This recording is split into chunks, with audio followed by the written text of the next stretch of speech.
Ladies and gentlemen, welcome back to the YouTube channel. This time, I'm going to be looking back at the 25 players I thought had a potential and could theoretically win the Brownlow. Now, I've missed out on some big names, and there's some names in here that are awful, but we're going to look back at it together. Starting off, I've got for Adelaide, Jordan Dawson. Pretty obvious shout. Not very ballsy. Didn't have Rankin in. Is Dawson the only legitimate chance? Yes. Happy with that. Like, that's good. That is a good shout. With the season Adelaide's having as well, like, no other player could theoretically get there. For Brisbane, I've only got Lachie Neale. I don't have Dunkley. I don't have who else has been awesome for Brisbane. You would say, given their tough start, they haven't had many outstanding names. Lachie Neale, you always have to put the Brownlow winner from the season before as a potential in the beginning. That's the same with any award, really, unless they retire. But Neale is a good shout. Could someone else win it from them? No. I honestly think Neale's the only one from Brisbane. And let's continue on to Carlton, where I've got Cripps and Walsh. Now, I was big on Walsh at the start of the season. I believe, and I'll do another video on this, on my early preseason award predictions. You know, the Coleman, who I thought would win, the Brownlow, who I thought would win, I don't know, All-Australian captain.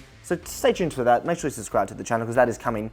I was big on Sam Walsh. I said he would come third in the Brownlow. And, you know, right now he's looking like a top 10. But Cripps has had an outstanding season. Cripper could well and truly be leading the Brownlow. Like, we all know the Brownlow's weird. The umpires, what are they going to decide? I don't fucking know, okay? But there's no negotiating that these two are in there. The player that I thought, well, maybe I should have had is Charlie Curnow. He's kicked bags. He's had brilliant games, but probably, potentially, isn't quite there. Oh, and also for Brisbane, Zorko's had a really good season. He might poll well. Now we go to Collingwood, where I had two stars, De Goey and Nick Dacos. Obviously, Nick Dacos was the most obvious candidate. In fact, I think 99% of the AFL fan population would predict him to win the Brownlow, and had predicted him to win the Brownlow, sorry. De Goey, my reasoning behind that was, you know, he had some really good games. If he could just get a couple more and some more consistency to his game, he would be able to be in that shout. Now, he has had injuries, so he's not looking likely.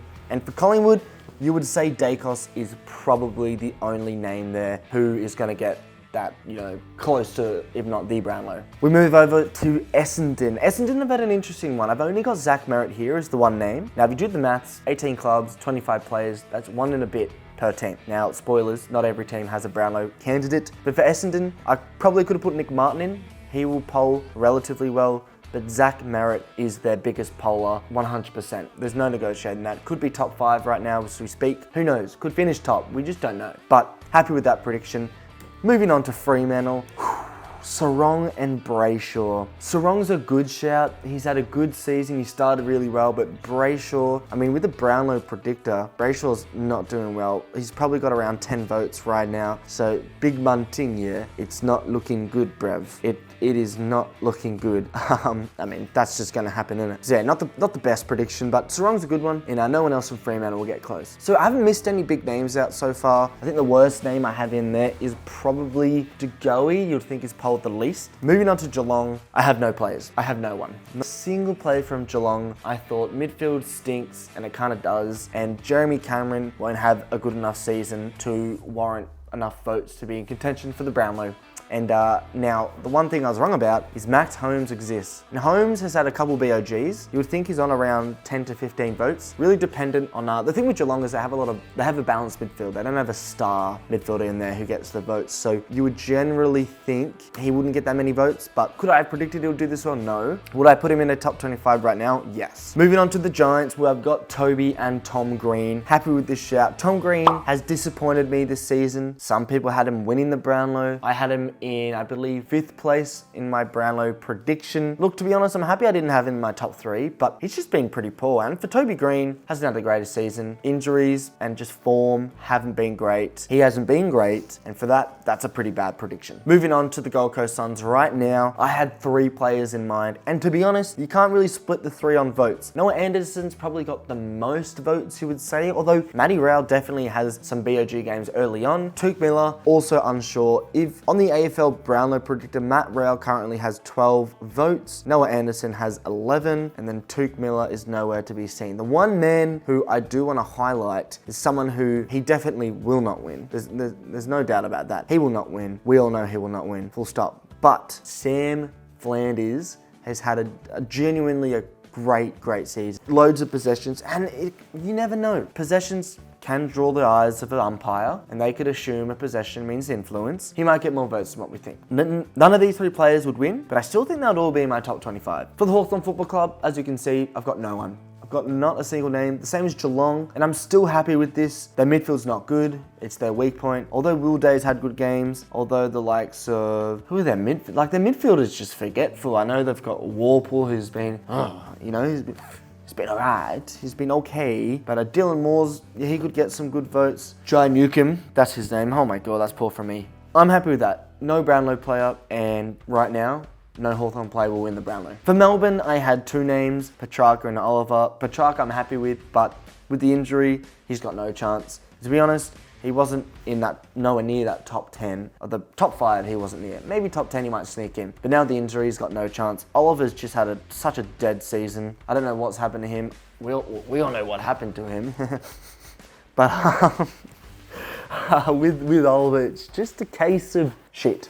He's just not good. Jack Varney and Max Gawn have definitely polled far more than Oliver. Max Gawn, rucks are always hard to predict. You know, we've seen Brodie Grundy and Max Gawn break into the top 5s before, but will he be there, Max Gawn? We're not so sure. But he's had a really good season, Max Gawn, and he's probably in the top 25, sorry for me, as of speaking. Next up, we've got the North Melbourne Football Club. I've only got Luke Davies-Uniacke. Harry Sheezel's probably polled the most from that team. He's been their best player as well. LDU, Jai Simkin, I was always, caught up between those 2, but you'd think none of them are close. LDU, he's had good games, but still waiting for him to really break out. For Port Adelaide, I've got only 2 names, Rosie and Butters. I didn't have Horn Francis in, despite the fact he polled okay in 2023. These 2 have polled the best. Butters has polled fantastically. To be honest, if Rosie stayed fit, he might have polled more than Butters, but as of speaking, Rosie's got no chance, you would say. Butters has had really good games, but not enough to warrant a top 5 Brownlow. Moving on to the Richmond Tigers, and rightfully so, I had no players. The only player I think that gets into the top 50 of a Brownlow list right now is probably Shea Bolton. All our best players have been in the back line. Taranto's had some good games when he's not been injured, but he's been so injured he hasn't had enough. Happy with this shout. We're shit. Moving on to the St Kilda Football Club, where I only had Jack Steele. No one's been good for them. They've all been shit. The team's been shit. The midfield's been shit. To be honest, Steele's going to be nowhere near. Should have put no players in. Should have known Ross Lyon's going to let the St Kilda fans down yet again. Is he going to ditch yet again? Nah, but still, the thinking behind it was he's a good player when he's fit. And I just thought because he hasn't been fit for a while, maybe this season he'll stay fit, and he has stayed fit. But he's just not been good. That's not his fault. I think Jack Steele in a good midfield can win a Brownlow or make top 5. But the reality is he's surrounded by duds, by spuds, and for that reason, he's got no chance. Now we move on to the Swans, where I put 3 names in. I've got Errol Goulding, I had Shad Warner, and I had Callum Mills. Now, the Errol Goulding shout, pretty much everyone under the sun had him in the top 5, 10 of the Brownlow, as did I. Callum Mills was on the basis that he'll flourish as captain. He's been injured. It's not happening. The Chad Warner shout, I'm really proud of. I think Chad Warner's been phenomenal. Could be top 5 of the Brownlow as we are speaking. But there's a man we all know who's not in this picture who no one thought he would be this good. And it is obviously Isaac Heeney. Isaac Heeney has been outrageously impressive. He has just been in the AFL Brownlow predictor, he's winning by 3 votes. He's on 22. Patrick Cripps is on 19. If we look at a different Brownlow predictor, ESPN, now we'll look at that one, for example. He is 3 votes ahead of Nick Dacos, 23 to 20 votes.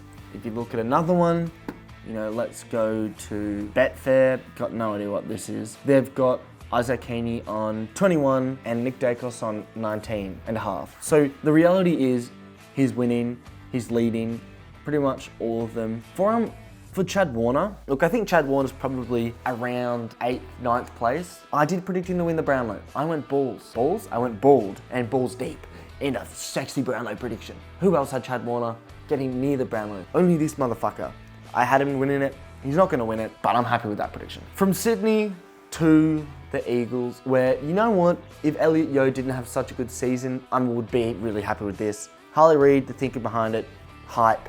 And he's been good. He will get some 3-vote games. He will get a couple ones. You would think the leader of the Brownlow for the Eagles is Elliot Yeo. Maybe Tim Kelly, but to be honest, no one's getting close with the Eagles. And I already knew that, but I just thought I'd give Harley Reid some props and maybe do a rogue shout. Lastly, for the Dogs, I've just got Marcus Bontempelli. Bont is in the top 10 of pretty much every Brownlow predictor. For some is even in the top 5. I think the problem for Bont is he is playing in a team with Adam Treloar, and usually with Bont you say like, oh, he's playing with Libba, Dunkley, Treloar, McRae. They're all going to take votes off him. Obviously, Dunkley's fucked off. Libba's had injuries. McRae's been in and out the team. The only candidate to take votes off him, in the midfield at least, is Treloar. But the problem with Treloar is he has been outstanding this season. He's predicted to get around 10 to 12 votes at the moment. I think he could get more. He gets more touches than Bont, far less influence, but like, we just don't know how the umpires see the game. And that, ladies and gentlemen, is the finished list. That's all the players I had in. And as you can see, there were some good shouts and some bad shouts. Ultimately, the person leading the Brownlow right now, Heeney, I do not have in. I don't have him in. So